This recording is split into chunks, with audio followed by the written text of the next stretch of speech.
ఈ జూబ్లీహిల్స్ నియోజకవర్గ ఓటర్ మహాశైలను నేను అడుగుతున్నా.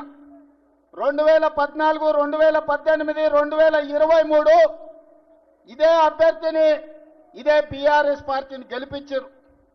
జూబ్లీహిల్స్ ఎమ్మెల్యే వారే, మున్సిపల్ మంత్రి వారే, ముఖ్యమంత్రి వారే. మరి మీ ప్రాంత సమస్యలు ఎందుకు పరిష్కారం కాలేదు?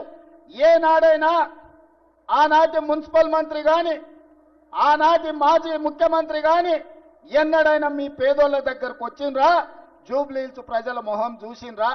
3 సార్లు ఎమ్మెల్యే గెలిచిన పెద్ద మనిషి ఎన్నడైనా అసెంబ్లీలో మీ జూబ్లీహిల్స్ గురించి మాట్లాడిండా?